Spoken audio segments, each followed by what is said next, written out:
उत्तराखंड में जंगल का खौफ, अब गांव की चौखट पर शाम ढलते ही सड़कों पर सन्नाटा। उत्तराखंड की सड़कों पर साक्षात मंडरा रही मौत, कैमरों में कैद हुआ सबूत। बढ़ता खतरा, बढ़ती दहशत और कितने दिन आतंक के साए में जीने को मजबूर होंगे पहाड़ के लोग। पहाड़ जहां कभी शाम ढलते ही मंदिरों की घंटियां गूंजा करती थी, आज वही शाम डर के सन्नाटे में बदल चुकी है। ये तस्वीरें किसी जंगल की नहीं है, ये वीडियो किसी नेशनल पार्क की भी नहीं है। ये वो रास्ते हैं जहां से बच्चे स्कूल जाते हैं, जहां किसान अपने खेतों की ओर निकलते हैं और जहां अब मौत दबे पांव घूम रही है। उत्तराखंड के पौड़ी जिले से इस वक्त जो तस्वीरें सामने आ रही है वो रोंगटे खड़े कर देने वाली है। चौबट्टा खाल विधानसभा क्षेत्र, बीरो खाल विकास खंड और भरोली का बाजार सेतु खाल, यहाँ एक नहीं दो नहीं बल्कि तीन गुलदार एक साथ खुलेआम घूमते कैमरों में कैद हुए। 3 गुलदार एक साथ, वो भी बाजार क्षेत्र में। ये कोई अफवाह नहीं है, ये कोई ग्रामीणों की आशंका नहीं है, ये सीसीटीवी में कैद हुई हकीकत है जो अब सोशल मीडिया पर आग की तरह फैल रही है। लेकिन ये कहानी सिर्फ गुलदार दिखने तक सीमित नहीं है। हाल ही में चौबट्टा खाल विधानसभा क्षेत्र में एक महिला पर गुलदार ने हमला कर दिया था।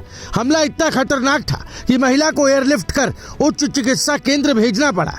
और यहीं से डर सिर्फ जंगल तक नहीं रहा, डर गांव के दरवाजों तक आ पहुंचा।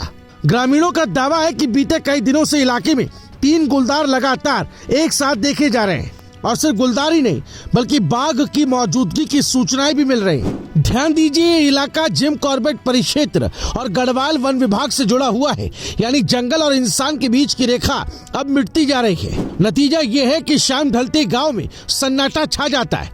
लोग अपने ही घरों में कैद होने को मजबूर हैं। बच्चों को अकेले स्कूल भेजना खतरे से खाली नहीं, महिलाएं खेतों तक जाने से डर रही है और बुजुर्ग हर आहट पर चौंक जा रहे हैं। पौड़ी के पहाड़ी इलाकों में पहले ही रोजगार की कमी और बुनियादी सुविधाओं के अभाव के चलते पलायन एक बड़ी समस्या है, लेकिन अब जंगली जानवरों के हमले गांव में बचे कुचे लोगों के लिए रहना भी मुश्किल बना रहे हैं। कृषि और बागवानी पर निर्भर परिवार अब दोहरी मार झेल रहे हैं। एक तरफ आमदनी का संकट और दूसरी तरफ खेतों में कदम रखते ही जान जाने का डर। ग्रामीण पूछ रहे हैं, अगर खेत नहीं जाएंगे तो जिएंगे कैसे, और अगर जाएंगे तो लौटेंगे या नहीं, इसकी गारंटी कौन देगा। वहीं वन विभाग का कहना है कि स्थिति पर नजर रखी जा रही है। एसडीओ आयशा बिष्ट के अनुसार गुलदार की गतिविधियों को देखते हुए इलाके में लगातार गश्त की जा रही है और ग्रामीणों को सतर्क और जागरूक भी किया जा रहा है। लेकिन सवाल ये, क्या सिर्फ गश्त काफी? जब 3 गुलदार एक साथ बाजार में दिखे तो क्या चेतावनी ही समाधान है? क्या किसी बड़े हादसे का इंतजार किया जा रहा है? क्या जंगलों में बढ़ता दबाव अब गाँव को उजाड़ने वाला है? पौड़ी जनपद में इस साल गुलदार और भालू की गतिविधियां लगातार बढ़ रही हैं।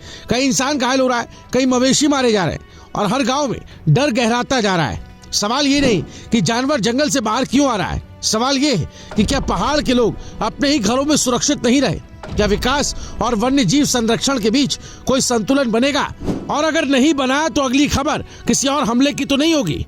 अगर आपको लगता है कि ये मुद्दा सिर्फ पौड़ी का नहीं पूरे पहाड़ का है, अगर आप चाहते हैं कि गांव सुरक्षित रहे, बच्चे बिना डर स्कूल जाएं और किसान खेतों तक बेखौफ पहुंचे, तो इस खबर को लाइक करें, ज्यादा से ज्यादा शेयर करें, कमेंट में अपनी राय जरूर दें और पहाड़ की हर सच्ची जमीनी खबर के लिए हमारे चैनल को सब्सक्राइब करना ना भूलें, क्योंकि ये खबर नहीं, ये पहाड़ की पुकार है। Bureau report, रायशुमारी।